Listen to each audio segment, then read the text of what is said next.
말씀 찾아 읽겠습니다. 창세기 32장 21절에서 25절까지예요.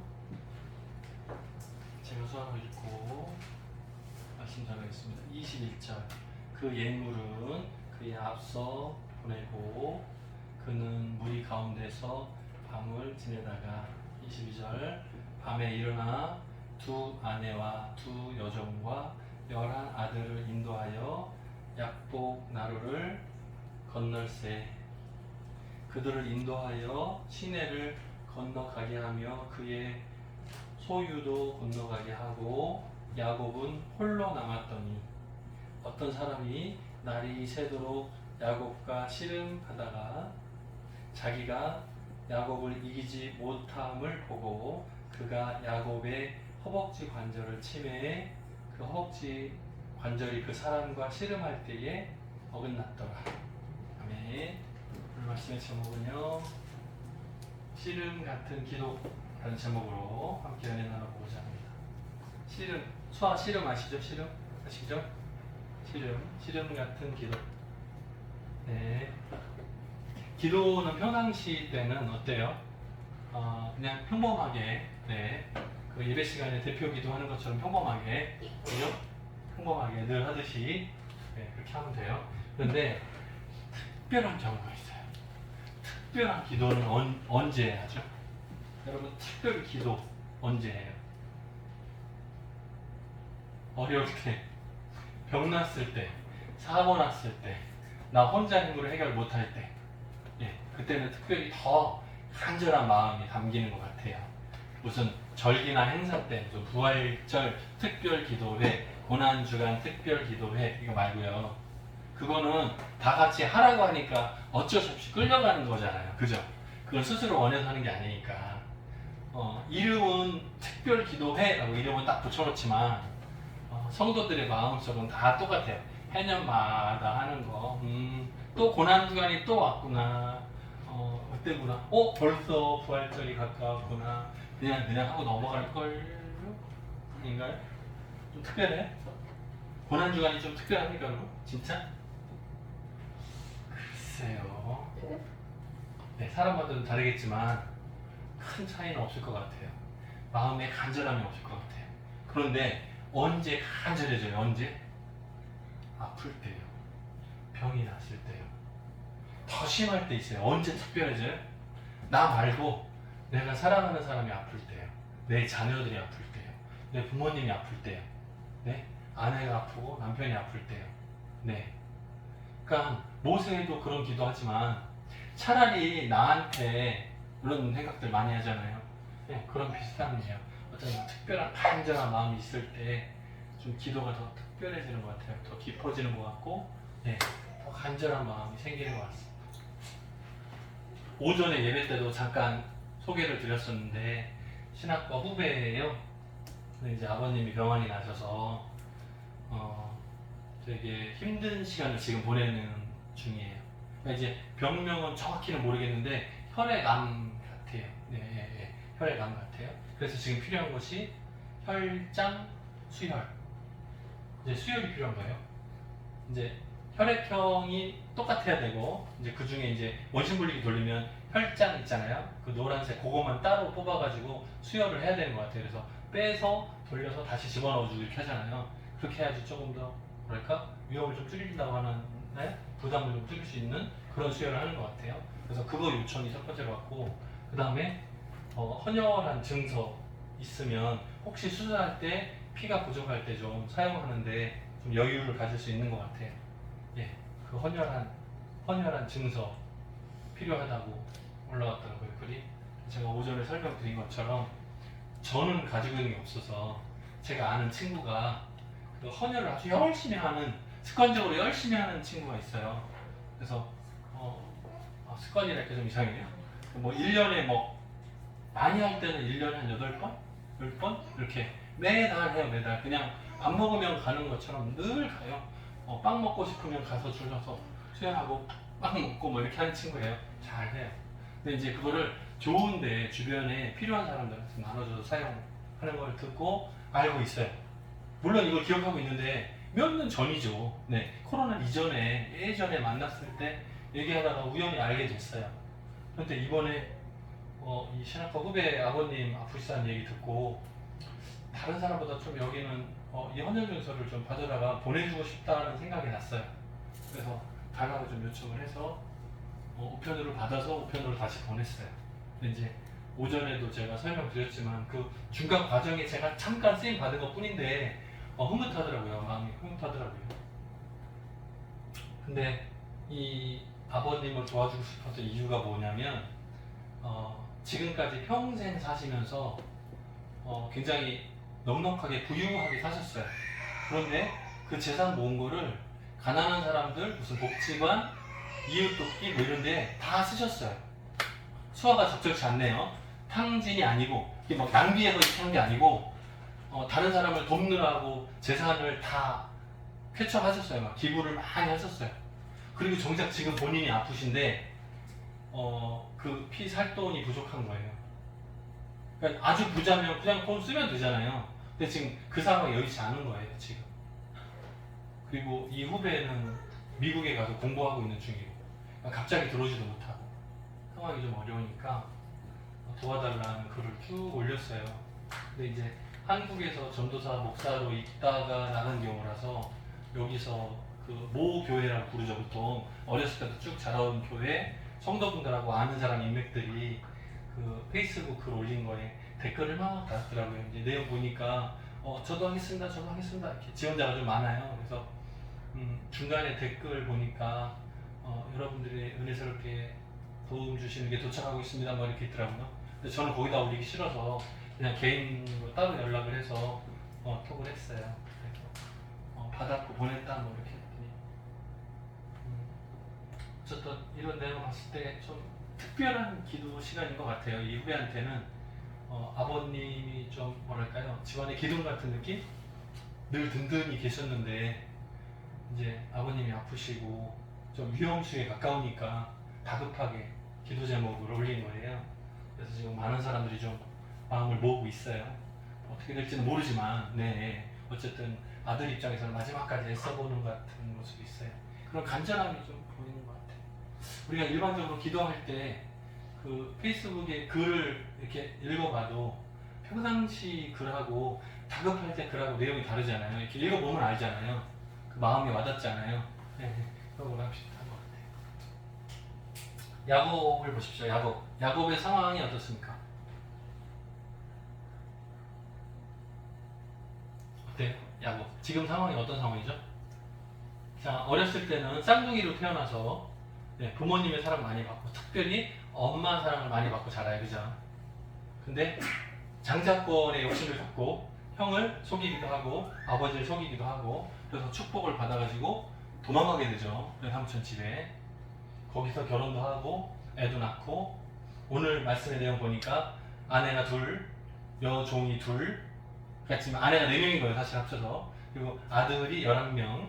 12번째 베냐민은 아직이에요. 아직이에요. 그런 상황. 그래서 막 건너가고 있는 중이잖아요. 뭐랄까, 야곱 개인의 입장에서는 지금이 가장 부유할 때, 지금 나이까지 살면서 평생 중에 지금이 가장 잘 나갈 때, 지금이. 그런데 이제 고향으로, 집으로 돌아가고 있는 중이잖아요. 그죠? 형 에서를 만나야 돼요. 왔어요. 그런데 야곱의 마음은 두려워요. 불안해요. 보세요. 지난주에 보면 하나님께서 사자들을 보내서 하나님의 군대를 보여주셨어요. 그죠? 이게 아마 조금 진정하라고 진정제 주사 준 것 같은 느낌. 네. 왜요? 놀래서 도망갈까봐 하나님께서 미리 예방주사 같이 하나님의 군대에 천사 군대를 보여주신 거예요. 걱정하지 마라, 내가 너를 지키고 항상 함께 하겠다는 약속을 보여주신 거예요. 그래서 하나님의 군대라는 뜻으로 마하나임, 이거 있었어요. 이거 봤어요. 그죠? 종들을 먼저 보내서 형 에서에게 인사하고 지금 뒤에 동생 야곱과 그 아내와 자녀들과 재산들을 다 이끌고 오고 있는 중입니다. 외삼촌 집에서 20년 동안 잘 살다가 이제 돌아오는 중입니다. 인사를 하고 이제 곧 도착할 겁니다. 미리 알려주고. 네. 그랬더니 여기서 에서가 400명을 함께 이끌고 온다고 하죠. 그것을 보고 소식을 전하는 거예요. 야곱이 들었어요. 자, 어때요? 종들이, 야곱의 밑에 종들이 야곱 주인한테 돌아와서 보고한 내용이에요. 400명 군대를 형 에서가 이끌고 와서 지금 기다리고 있다 하는 거예요. 이제 강을 건너가면 군대 400명이 기다리고 있어요. 어때요? 무서운 거예요. 야곱 자기를 죽일까봐 걱정이 되는 거예요. 미리 하나님이 약속이 있어요, 없어요? 있어요. 하나님의 군대를 보여줬어요. 걱정하지 마라. 내가 너와 함께 하겠다. 바다의 모래와 같이 후손들을 많게 하겠고 너를 이스라엘의 중심으로 만들어주겠다. 약속을 받았어요. 두렵지 않아요? 어때요? 두려워요. 네네네. 우리가 예수 믿죠? 구원 받았죠? 그런데 뭔가 새로운 거 만나면 어때요? 불안하죠? 두렵죠? 똑같아요. 그죠? 예수 믿어요? 구원 받았어요? 아멘? 다 하죠? 근데 이제 시험 보러 가요? 그럼 어때요? 불안해요? 두려워요? 떨어질까봐. 똑같은 얘기예요. 그런데 여기서는 생명의 위협을 느끼는 거예요. 군대 400명을 데리고 오니까 형 에서가 나를 미운 거를 지금까지 가지고 있다가 나를 죽이려고 오는 건가 보다 걱정이 되는 거예요. 여기 보면 성경의 표현이 이렇게 나와요. 심히 두렵고 답답했다 이렇게 나와요. 심히 두렵고 답답했다 이렇게 표현해요. 성경 대로 하면. 그죠? 야곱의 마음을 온전히 보여주는 표현이에요. 그런데도 불구하고 하나님께서 뭐라고 명령하셨죠? 돌아가라. 내가 내게 은혜를 베풀겠다 이렇게 얘기합니다. 자, 야곱이 하나님께 기도하면서 고백하는 내용을 보면 이런 고백이 나와요. 내가 처음에 여기 왔을 때 이 강을 건너서 외삼촌 집으로 갈 때는 지팡이 하나만 가지고 강을 건넜는데 이제는 두 떼를 이루었습니다. 부자가 되게 해주십니다. 이거 다 하나님의 은혜라는 거죠. 그런데 지금은 어때요? 형 에서가 칠까봐 두려운 거예요. 이게 기도하는 내용이 이대로 나와요. 이게 요약이에요. 기도하는 내용이 요약이에요. 야곱이 하나님께 기도하는 내용이에요. 우리가 지금까지 살면서 어머니 뱃속에서 태어날 때는 아무것도 없이 태어나죠. 그죠? 근데 지금까지 살아오면서 부자가 됐어요. 다들. 네. 예수 믿고 구원도 받았어요. 그죠? 행복하게 잘 살아요. 대한민국이라는 나라 가운데서 민주주의 국가에서 잘 살고 있어요. 그런데 어려움을 만나면 두려워해요. 불안해요. 똑같아요. 어떻게 해요? 선물을 준비합니다. 선물. 수 아시죠? 선물. 형 예서한테 선물을 준비해요. 선물 이유는 뭐죠? 선물을 주는 이유는 뭐예요? 여기 제가 잠언 써놨어요. 잠언 성경 18장 16절에 뭐라고 말씀있냐면 사람이 선물을 하면 그 길을 넓게 하며, 그러니까 원래 길이 좁아요. 근데 선물을 하면 길이 넓어져. 근데 이게 제 말이 아니고 잠언 성경이라니까요. 자, 선물은 그의 길을 넓게 하며 또 존귀한 자 앞으로 그를 인도합니다. 선물을 잘 하면요 길이 넓어진대요. 그리고 존귀한 자를 만날 수 있대요. 이게 좀 뇌물 같은 느낌 나요? 네, 오해하면 안 돼요. 뇌물하라는 뜻이 아니에요. 달라요. 네, 사람의 마음을 녹인다는 말이에요. 선물은 사람의 마음을 누그러뜨릴 수 있는 힘이 있다는 거예요. 선물이 오히려. 그죠? 관계가 좀 껄끄럽잖아요. 선물을 많이 하세요. 그러면 부드러워져요. 네. 이제 여러분한테 누가 선물을 주잖아요. 그럼 저 사람이 나를 껄끄럽게 생각하는구나 이렇게 하시면 돼요. 아니에요. 서로 좋은 관계에서 선물을 주고 받으니까 더 좋아지겠죠. 그죠? 그 관계가. 네. 힘이 생기겠죠. 자, 선물을 준비하는데 선물 내용을 한번 보세요. 암염소가 200, 순염소는 20. 이거 10분의 1이에요. 참 이상해요. 잘 보세요. 네네. 이 아마 이 동물들의 때의 특징인지 모르겠어요. 네, 네. 보세요. 암양이 200이고 순양은 20이에요. 이것도 10분의 1이에요. 그 다음에 전나는 낙타가 30이고 여기 당연히 젖이 나는 거면 당연히 따라가겠죠. 그죠? 새끼가 따라가겠죠. 그죠? 그래서 이렇게 세트로요. 30, 30일 것 같아요. 아마. 네. 젖을 먹여야 되니까 똑같겠죠. 그 다음에 암소가 40, 여기는 황소가 10, 여기는 5분의 1이네요. 아, 예, 4분의 1이네요. 그리고 암나귀가 20, 그리고 새끼 나귀가 10. 다양해요. 한 10가지 종류가 되네요. 그죠? 선물이 굉장히 다양해요. 그리고 이 선물을 종류대로 예를 들어서 암염소, 그리고 요거를 이끌고 가는 종을 따로 둬요. 종을 한 명을 따로 묶여요. 이렇게 가요. 그리고 뒤에 또 가요. 각각 종류별로. 떼를 이끌고 가는 종이 각각 맞는 거예요. 그리고 이끌고 가면서 이제 에서가 궁금해서 물을 거 아니에요. 그럼 뭐라고 대답해요? 내 주 야곱의 형, 주인의 선물 드리는 내용입니다. 이거를 설명하는 거예요. 뒤에 또 옵니다. 이렇게 얘기해. 그러면 그 뒤에 두 번째 떼를 이끌고 가잖아요. 이건 누구 동물이냐? 이렇게 물으면 이거는 내 주 에서 형님한테 동생 야곱이 드리는 선물입니다. 이렇게 하고 또 뒤에 또 있습니다. 이렇게 가는 거예요. 그래서 이걸 계속 가는 거예요. 이 떼를 계속 드려요.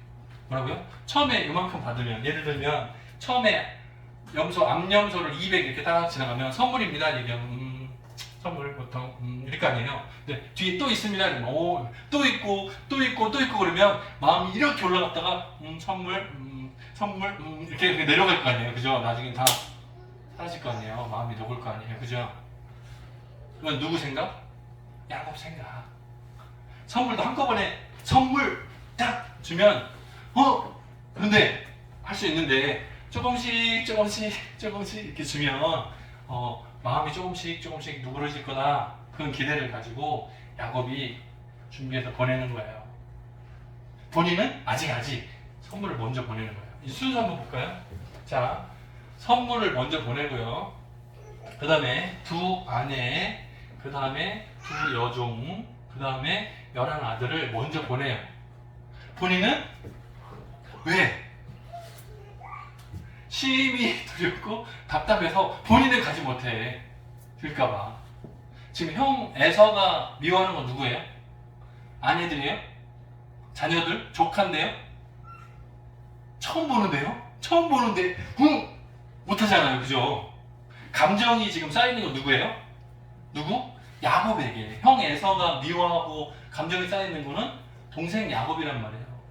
근데 야곱은 안 보여. 그리고 야곱하고 관계 있는 다른 재산이나 선물이나 가족들을 먼저 다 보내는 거예요. 그러니까 본인은 뒤로 빠져있어요. 쫄아가지고 하고 있는 거예요. 그리고 결국 혼자 남아요. 다 건너가고 무서워서 건너지 못하고 남아있는 거예요. 뭐라고요? 처음 올 때하고 똑같아졌어요. 처음 올 때 외삼촌 집으로 도망갈 때 처음 강을 건넜을 때 혼자였잖아요. 혼자. 근데 지금 반대 방향으로 가고 있는데 다 건너보내고 혼자예요. 똑같아졌어요. 자, 이제 마음이 정말 졸아들면 어떻게 되겠어요? 다시 외삼촌 집 방향으로 가면 혼자인 거예요. 처음 그대로 다시 리셋이에요. 지금 그런 상황이 됐어요. 원래 돼요. 뭐라고요? 내 거는 하나도 없구나. 나는 원래 빈털털이었구나. 이런 걸 깨닫는 순간이에요. 지금. 우리도 이런 인생의 어려움을 맞닥뜨릴 수 있어요. 내 거인 줄 알고 살아요. 그런데 강을 다 건너보내고 두려워서 혼자 남으니까 나 혼자뿐인 거예요. 아무도 도와줄 사람이 없는 거예요. 나 혼자인 거예요. 처음 그 모습 그대로. 20년 전 그대로인 거예요. 이마트 가격 같은 느낌이죠? 네, 20년 전 그대로. 네, 20년 전 그대로인 거예요. 혼자인 거예요. 자, 그런데 어떤 사람이 와서 밤새도록 씨름을 합니다. 이 씨름이 뭘까요? 정말로 이거 씨름이에요? 다리? 배지기 뭐 이런 거예요? 이거 씨름이에요? 진짜? 무엇을 씨름으로 표현한 걸까요? 저는 고민해 이거예요.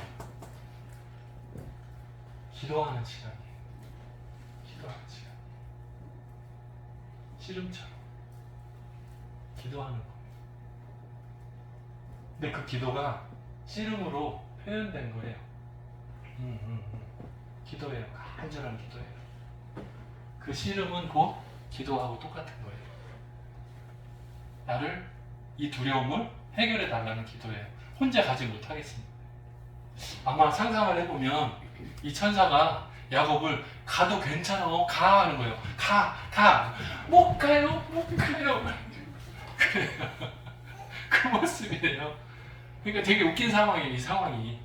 천사는 내가 가라고, 보여준다고, 내가 함께 간다고, 가자 하는데, 못 가요, 이렇게 하는 모습이에요. 근데 천사가 이 고집이 세니까 이기지 못함을 보고 어떻게 해요? 다리를 힘줄을 탁 치죠. 그러니까 위골됐다고 나오잖아요. 어떻게 해요? 어쩔 수 없이, 이렇게 해서 건너가겠죠. 네? 물론 이제 이게 정식으로 보면 반칙이잖아요. 다리를 치는 거는 씨름의 법의 반칙이잖아요. 그래서 천사가 반칙패 하는 거잖아요. 야곱이 반칙승 하는 거잖아요. 네? 그래서 야곱이 이겼다고 나오잖아요. 그래서 어떻게 해요? 이름도 야곱이 아니고 바꿔서 이제부터 너 이름을 이스라엘이라고 불러라. 이름을 바꿔라 하죠. 야곱은 원래 조금 간사한 이름이죠. 발 뒤꿈치를 잡고 얹혀가는 느낌이잖아요. 그죠? 근데 이제 이스라엘은 하나님께 영광 돌리는 그 느낌 있잖아요. 다르잖아요. 완전히 다르잖아요. 이겼다는 느낌이잖아요. 그죠? 그래서 그 씨름했던 곳 지명을 정하죠. 예전에는 돌베개를 베고 잔 곳을 뭐라고 불렀죠? 벳엘. 벳은 집이었죠. 엘은 하나님이었죠. 그래서 하나님의 집이었어요. 그죠? 그래서 벳엘이라고 불렀어요. 지명을. 지금은 여기서 씨름한 곳은 하나님의 얼굴을 봤는데 내가 죽지 않고 살았다라는 뜻이에요. 그래서 하나님의 얼굴이라는 뜻이에요. 분이가 원래는 파님인데요. 히브리어로 파님은 얼굴이라는 뜻이에요. 얼굴이라는 뜻이에요. 그래서 분이엘은 파님 플러스 엘 해서 하나님의 얼굴이라는 뜻인데 발음이 파니엘이 아니고 부드러워졌어요. 그래서 분이엘로 불러요. 분이엘은 하나님의 얼굴을 배웠는데 내가 죽지 않고 살았다라는 뜻이야. 그래서 지명을 분이엘로 정합니다. 자, 그러면 이제 다리를 턱 맞아가지고 절룩절룩하죠. 그리고 강을 천사에 떠밀려가지고 건너왔잖아요. 이제 그럼 이제 형 에서를 만나야 되겠죠? 이 얘기는 다음 주에 합니다. 다음 주에 형을 만나요. 이제 형을 만나야 돼요. 다음 주에 오지 못하면 형을 못 만나요. 네, 꼭 다음 주에 오셔서 형 만나는 장면을 보세요. 자, 오늘 말씀을 정리해 봅시다. 씨름 같은 기도. 우리가 생각하고 내가 생각한 상식, 내가 예측할 수 있는 내 지식이나 내 경험으로 알 수 있는 길 있어요. 다 마찬가지. 여러분 각자 길이 다 다르지만 그 길에서 내가 예측하고 내가 계획하고 내가 준비해서 가는 길이 있어요. 그런데 때때로는 두려워요. 그래서 하나님께 맡기고 기도합니다. 응답 받아요. 가라, 내가 너와 함께 하겠다. 이렇게 응답을 받아요. 그래서 확신이 생겨요. 확신은 어떻게 생기죠? 내 마음속에 평안이 찾아와요. 분명히 문제는 여전히 해결된 게 없는데 마음이 아주 편안해져요. 하나님께서 나와 함께 하신다는 증거구나. 왜냐하면 어제까지는 불안했는데 기도하고 났더니 마음이 편해졌어. 내 욕심 아니고 다 내려놓으니까 마음이 편해졌어요. 이것은 내 것이 아니고 하나님께서 책임져 주시겠다는 약속이구나 하는 걸 깨닫는 거예요. 그러면 믿음으로 나가면 되는 거거든요. 근데 불안해. 야곱하고 똑같아졌어요. 야곱을 읽다 보니까 나랑 똑같네. 자, 성경을 읽다가 똑같은 사람을 발견하면 뭐 한 거다? 은혜 받은 거예요. 놀라지 마세요. 성경을 읽다가 나랑 비슷한 놈이 나오네? 그러면 나 은혜 받은 거예요. 그 사람이 어떻게 행하고 문제가 해결된지를 잘 보고 똑같이 따라가면 돼요. 자, 여러분이 보다가 인생길에서 어려움을 만났어요. 나 혼자는 못하겠는데, 못해요. 하나님 못하겠어요. 겁나요. 두려워요. 좀 맡기지 마세요. 막 이럴 때. 네, 있죠. 그죠? 기도하라 그러면, 못해요. 싫어요. 목사님 또 기도. 이럴 때가 있죠. 네? 그때 그냥 가면 해결이 될 때가 있다니까요. 야곱을 보고 해결이 돼요. 해보니, 하나님 나와 피하시니라. 내가 두려웠는데 불안했는데 그게 아니구나. 막상 가니까 답이 있구나를 깨닫는 거예요. 그래서 야곱의 그 모습 가운데서 내 모습을 발견하는 거예요. 똑같구나 깨닫는 거예요. 그래서 하나님께 맡기는 연습을 반복하다 보면 아는 거예요. 그래서 평상시에 기도하는 모습과 할 때 특별한 기도의 모습이 다 달라요. 야곱이 이렇게까지 기도한 적 있어요? 막 싫음, 못 가요. 이렇게 한 적 있어요? 처음이잖아요, 처음. 평생에 처음이에요. 이렇게 뜨거운 기도하는 것은 야곱이 처음이라고요. 그죠? 처음이에요. 이런 기도는 처음이에요. 물론 죽기 전에 한 번 더 있어요. 그죠? 사랑하는 11번째 아들 요셉이 죽은 줄 알고 막 할 때가 있죠. 그죠? 네, 그때 좀 더 간절한 기도가 있는데 그건 두 번째고, 이게 지금 야곱의 평생 중에는 처음 만나는 뜨거운 기도 장면이에요. 우리들도 살다 보면 분명히 간절하게 하나님께 매달릴 때가 분명히 있어요. 그때 야곱의 기도를 기억하십시오. 그리고 씨름하듯이 내 마음을 온전히 다 쏟아내고 하나님께 맡기는 거예요. 불안함을 다 맡기는 거예요. 하나님이 해결해 주실 줄로 믿고 따라가 보는 거예요. 그 가운데서 하나님의 은혜를 받고 경험하는 저 여러분 되기를 주님의 이름으로 축원합니다. 같이 기도하겠습니다. 사랑이 많으신 하나님 아버지, 감사합니다. 야곱이 정말 씨름하듯이 땀 흘려가며 기도하는 장면이 오늘 말씀에 나옵니다. 천사와 씨름했다고 성경에 표현되어 있지만 이건 비유인 줄 압니다. 우리가 하나님과 기도할 때에 내 고집으로 버티지는 않습니까? 스스로를 돌아보게 하시고 야곱과 비슷한 모습을 발견하고 하나님 앞에서 문제를 해결받는 우리 처음의 모든 가족들 되게 도와주옵소서. 불안하고 두려워도 그럼에도 불구하고 하나님께서 나와 함께 하신다는 그 증거와 믿음을 얻게 도와주옵소서. 감사드리옵고 예수님의 이름으로 기도드립니다. 아멘.